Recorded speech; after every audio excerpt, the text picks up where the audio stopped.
Capítulo 3. Una experiencia cercana a la muerte. No toda mi información sobre la experiencia de la muerte proviene de la hipnosis. Ocasionalmente, la gente me cuenta experiencias cercanas a la muerte, SM, que han tenido. Este término se hizo popular gracias al trabajo del Dr. Raymond Moody y la Dra. Elizabeth Kubler-Ross. Se refiere a los eventos que las personas recuerdan cuando literalmente murieron y cruzaron el umbral hacia el otro lado, y los avances de la ciencia los trajeron de vuelta a nuestro mundo de los vivos. Las historias que la gente me ha contado siguen tradicionalmente el patrón que han descubierto otros investigadores. También son paralelos a la información que he encontrado en mi trabajo, con la excepción de que estas personas han regresado para informar su experiencia, mientras que la mía permaneció en el plano espiritual hasta que reencarnaron en su vida actual. Mis sujetos llevan la memoria, pero está enterrada en lo profundo de su subconsciente y solo puede liberarse mediante el uso de la hipnosis regresiva. El caso que reportaré lleva muchos del clásico porciones. Una amiga me presentó a Meg diciendo que tenía un comentario, historia capaz de contarme. Meg no había confiado esta experiencia a mucha gente porque tenía miedo al ridículo. Era demasiado personal y privado, y sintió que había muchos que nunca entenderían la importancia que le daba. Sentía que había cambiado su vida para siempre. Meg no fue la misma después de eso, ni volvería a ser la misma. Ella creía que esta era la razón por la que se le permitió retener la memoria. Era un regalo al que podía recurrir en momentos de indecisión y estrés. Ella explicó que la hipnosis no sería necesaria para recuperar la memoria de su subconsciente porque había sido grabada para siempre en su mente. Meg pudo haber estado confusa acerca de algunos de los detalles, pero sabía que nunca lo olvidaría y nadie podría convencerla de que no había ocurrido. Fue un punto de inflexión en su vida. Meg era una mujer madura de unos 40 años, casada y con varios hijos. Ella no había leído nada sobre SM, y definitivamente no había estado expuesta a mi material. Llevaba una vida activa con muchos intereses, pero todo lo que había sucedido desde el evento había dependido de su importancia. Continuó coloreando todo en su vida. Nos reunimos en la casa de un amigo donde podíamos tener privacidad, y Meg se acomodó en una cómoda silla para contar su historia a la grabadora. Me impresionó su necesidad de precisión y la forma cuidadosa en que evitaba cualquier tipo de adorno. Sintió la necesidad de recitarlo correctamente, y lo recordó con notable detalle. Meg accedió a permitirme publicar la historia con la condición de que la mantuviera en el anonimato. Esto es lo que ocurrió, en sus propias palabras. Sucedió cuando me operaron hace unos 10 años, en 1978. Iba a abrir una librería en junio, pero accidentalmente en un examen de rutina encontraron una lesión en mi pulmón. No pudieron decidir si era canceroso o benigno, así que tuve que someterme a una cirugía de pulmón. Debo decir que antes de entrar intuitivamente no me sentía como si tuviera un cáncer, pero no me sentía muy bien con esta cirugía. No tenía buenas vibraciones al respecto. Esa es la única forma en que puedo describirlo. Fui a varias iglesias diferentes y luego a ninguna iglesia. Eran de todo tipo, congregacionales, luteranos, etc. Cuando nos mudamos al campo fui con mi vecino de al lado a la iglesia bautista. Pero no me crié con un trasfondo fundamentalista. De hecho, era un trasfondo cristiano muy suelto en el sentido de que no estaba acostumbrado a ir mucho a la iglesia. Cuando me casé con mi esposo, me uní a su iglesia, que era una iglesia episcopal. Nuevamente fue una relación muy floja y lo sigue siendo hoy. En algún momento llegué a la conclusión de que ciertamente estaba a punto de ser un agnóstico, tal vez incluso un ateo. Pero creo que debido a mis hábitos de la infancia no me atreví a convertirme en un ateo total. Por si acaso. Ella rió. Quiero que sepas de dónde venía mientras yacía en el hospital la noche antes de la cirugía. Realmente estaba convencido de que tal vez no saldría de esto. Dije lo que pensé que podría ser mi última oración. Le susurré a lo que llamaría la oscuridad, no sé si estás ahí, pero si lo estás, esto es lo mejor que puedo hacer. Y traté de revisar todo, y ver si espiritualmente había dejado algo sin hacer. Entonces le dije, realmente no creo que estés allí, pero si lo estás, realmente necesito ayuda. Fui directo a la pared. Lo siento, no puedo tener más fe, pero con toda honestidad, esto es lo mejor, en el análisis final, que puedo hacer. De todos modos, salí bien de la cirugía, pero me sentí fatal porque me dolía. Me dolía tanto que todo lo que podía pensar era, ¿cuándo sería el próximo disparo? Estoy poniendo todo esto porque creo que tengo que ser honesto. Entraba y salía a la deriva, y me estaban dando Demerol. Entonces, para los escépticos, pueden decir, bueno, ella estaba tomando analgésicos. No importa. Los escépticos van a decir lo que van a decir de todos modos. Alrededor del tercer día en cuidados intensivos, me quedé dormido. Y de repente estaba bajando por un cañón muy largo y oscuro. Me sentí muy cálida y muy segura, pero era el cañón más negro que había visto en mi vida. Eran como paredes de montañas que parecían bastante lejanas y luego, de repente, parecían cercanas. En un momento miré estas paredes montañosas y en lugar de ser todas negras, casi parecían anaranjadas con oscuridad, luces parpadeantes contra ellos. Tenía algo que ver con las almas, pero no recuerdo qué era. Pero era un sentimiento muy cálido y seguro. Mientras bajaba por el cañón, vi un lugar muy brumoso justo delante de mí. Y cuando lo encontré, pude ver que había una especie de barrera de roca que bloqueaba toda la entrada a este cañón. No podía seguir, pero había suficiente espacio para apretarlo. Había niebla por todas partes. Y luego vi a la gente parada allí. Había 2 hombres y otra figura sombría. De repente, reconocí quién era esa persona, y luego ya no era una figura sombría. Esto es divertido, pero se parecía a Gene Wilder en Willy Wonka. Tenía ese maravilloso cabello rizado y vestía un traje con ribetes blancos. Mi primer pensamiento fue, ¿qué es esto? Y entonces, de repente, me di cuenta de que me estaba muriendo. Experimenté un momento de miedo allí. Entonces este hombre con este traje dijo, estás en la muerte. Aquellos fueron las palabras, tú eres la muerte. Entonces me di cuenta de que él estaba el ángel de la muerte. Él no lo dijo, pero yo lo sabía. Y pensé para mí mismo que era un poco intimidante. Pero cuando dijo, estás en la muerte, fue tan amable que no tuve miedo. Simplemente no tuve miedo en absoluto. Fue muy amable. Y fue muy eficiente. Fue increíble. Y recuerdo haberlo meditado, luego asentir con la cabeza y decir, lo sé. Ahora voy a decir todo el resto de esto en un revoltijo porque estaba obteniendo información simultáneamente. Solo venía de impresiones. Cuando alguien dijo algo, citaré exactamente lo que dijo. Mi primer pensamiento fue, realmente hay algo después de la muerte, realmente lo hay. Yo estaba absolutamente asombrado. Seguía diciendo, pero la muerte es tan fácil. Es tan fácil. Es como levantarse de esta silla y sentarse en esa silla. Estos hombres asentían con la cabeza. Y uno de ellos dijo, sí, pero es difícil llegar. No lo entendí, pero eso es lo que dijo. Después el hombre del traje dijo, y se te está dando una opción. Ahora pensé en varias cosas. Un pensamiento fue, la muerte es una bailarina. Es un pensamiento extraño, pero estoy tratando de relacionar lo que obtuve en ese momento en su forma más pura. En ese momento tuve la impresión de que no siempre me iban a dar a elegir. También me dio la impresión de que no a todos se les dio a elegir. Que esto fue justo en este momento particular, en este punto. Entonces también tuve la impresión de que este ángel de la muerte no era la posición permanente de este ser. Sentí que solo estaba en una asignación y que no siempre tendría esta asignación. Había algunas otras figuras sombrías allí, y percibí que estaban allí para ayudarme. Porque dijo, ¿quieres quedarte o quieres irte? Ahora quedarse significaba quedarse con ellos, ir significaba volver.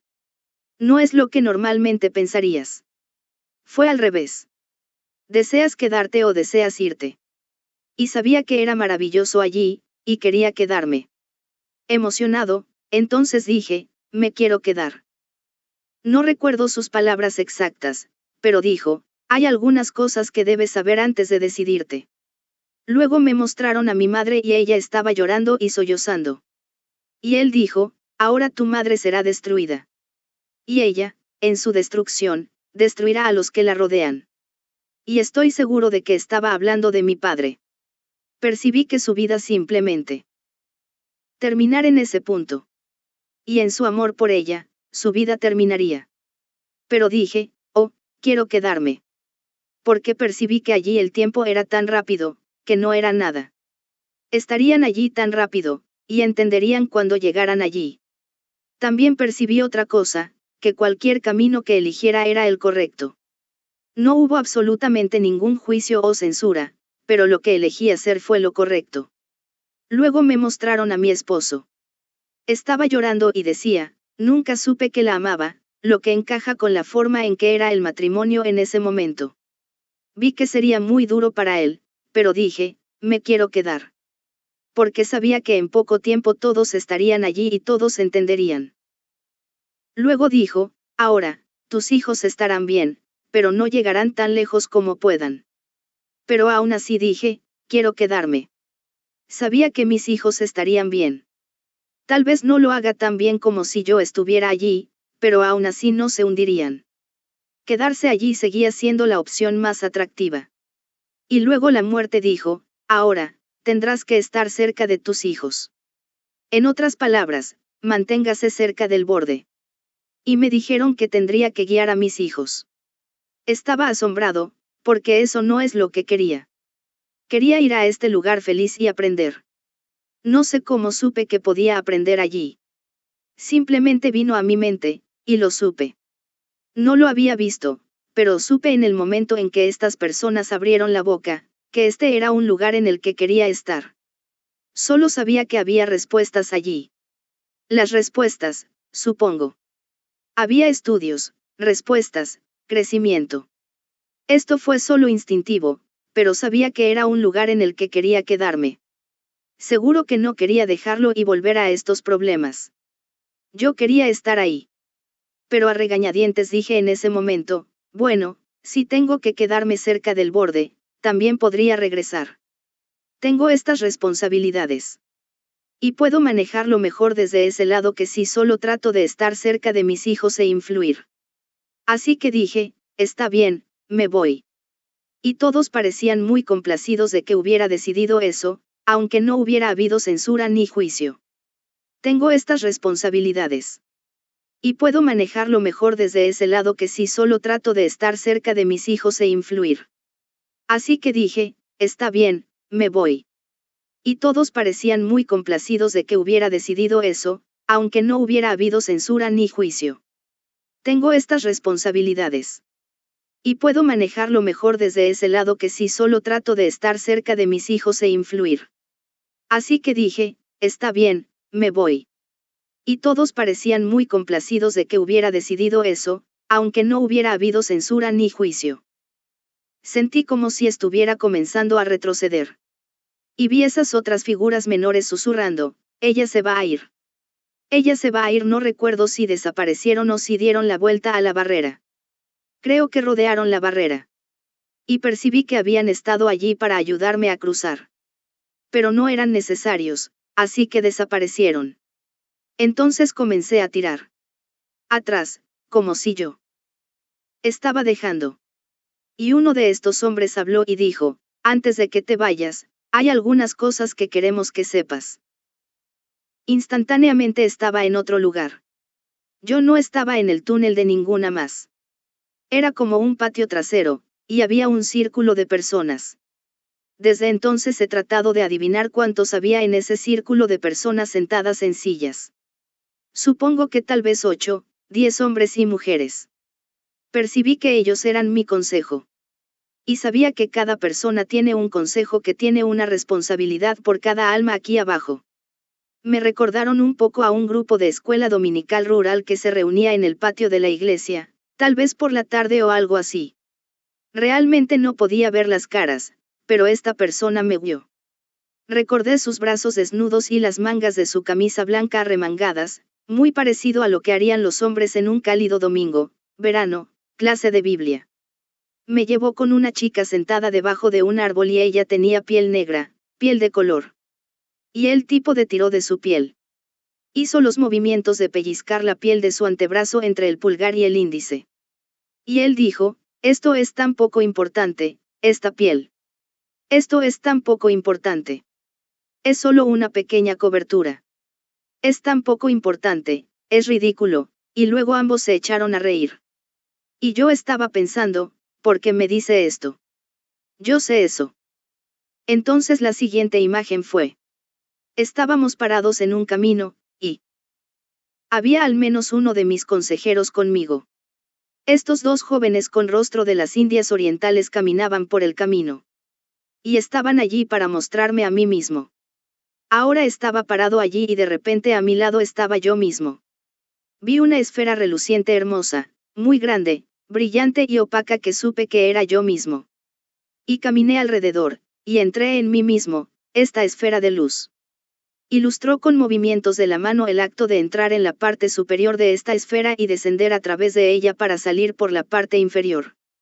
Y supe que cuando saliera tendría todas mis respuestas. Me conocería a mí mismo. Y lo hice. Pero cuando entré en la esfera descendí. Era como estar bañado en un blanco lechoso, muy cómodo. Y pensé, en cualquier momento llegaré al centro. Y pronto me acerqué y salí por el otro lado, una especie de ángulo hacia abajo. Sabía cuándo estaba en el centro, pero el centro era exactamente como la periferia. En otras palabras, el centro estaba exactamente como los bordes. Sin embargo, percibí cuando estaba en los bordes y yendo a través y en el centro y saliendo de nuevo. Pero el centro era exactamente como la periferia. Eran simplemente la misma composición. Cuando salí me conocí a mí mismo. Y me quedé allí, y me sentí avergonzado. Me sentí desnudo porque me conocía y percibía mi bien y mi mal, y no me juzgaba a mí mismo. Y dije, tengo que trabajar en eso. Y ellos también me conocían. Me conocían totalmente. Y sonrieron y asintieron. Y lo bueno fue que no hubo censura. Absolutamente ninguna. Ningún juicio. Aquí es donde me pongo confuso. No puedo recordar cuál vino después. Yo miré hacia arriba y el cielo se oscureció de repente, y se llenó de estrellas. Algunos eran enormes y algunos eran medianos y algunos eran diminutos, y tenían varios brillos, pero ninguno eclipsaba al otro. Incluso si hubiera uno muy pequeño al lado de uno enorme y brillante, todavía podrías verlos con la misma claridad. Y supe que las estrellas eran almas. Dije, bueno, ¿dónde está el mío? Y alguien dijo, ahí está. Miré detrás de mí y allí estaba mi estrella. Acababa de salir del horizonte. Y de repente yo estaba allá, en el lugar donde estaba mi estrella. Y me sentí como si estuviera entretejido en la tela. En ese instante supe que todos estábamos totalmente conectados y que pasara lo que pasara no podíamos ser destruidos. Incluso si algo viniera y rasgara la tela aguantaría. Sabía que no podía ser destruido, ni nadie más. Que yo era como soy. Luego yo estaba de vuelta en el prado, de pie en ese lado de la carretera. Y miré a través de este hermoso prado iluminado por el sol y había una arboleda. Era simbólico para mí que había una arboleda, pero percibí que dentro de ella estaba el árbol de la vida. Y de repente, de esta arboleda, salió esta enorme bola de rayos. Acabo de verlo mientras volaba por el prado. Y me golpeó aquí mismo. Puso su mano sobre su pecho sobre el área de su corazón. Fue como si me hubieran dejado sin aliento. Era como si me hubieran succionado hasta la última gota de todo y me consumieran. Y lo que entró en mí fue amor total, puro e incondicional. Fue tan increíble. Entró en cada celda, y apenas podía respirar. No había nada que pudiera dar excepto amor porque eso era todo de lo que estaba compuesto. Se había apoderado de cada átomo. Y luego comencé a regresar. Y. Alguien me gritó, y pudo haber sido mi consejero. Y alguien me gritó, y pudo haber sido mi consejero, sigue casado. Estás destinado a casarte. Resignadamente, lo cual he hecho. Regresé. Y me desperté y vi a la enfermera de la unidad de cuidados intensivos inclinada sobre mí con la mirada más preocupada. Ella me estaba mirando. Y pensé, no te preocupes, estoy bien, no voy a morir y no me iré de nuevo. También pensé, oh, no sabes dónde he estado. No le dije a nadie durante varios días. Más tarde discutimos la posibilidad de que Meg se estuviera muriendo y tal vez la enfermera había visto algo en las máquinas o en la forma en que estaba actuando. Cuando Meg fue golpeada por la bola de rayos, eso podría haber sido una sacudida real en el cuerpo para restaurar la vida. Regresó a su cuerpo inmediatamente después de ser sacudida. Podría haberla afectado como las descargas eléctricas administradas a un paciente después de que su corazón se detiene. Sin duda habrá debate sobre si este incidente realmente ocurrió o si fue una fantasía relacionada con las drogas. Pero Meg no tiene ese argumento dentro de ella. Ella sabe que fue real. No hay duda en su voz cuando relata el incidente. Ella lo sabe porque cambió su vida para siempre. Como dijo Meg, tal vez alguien casi tiene que perder la vida para encontrarla.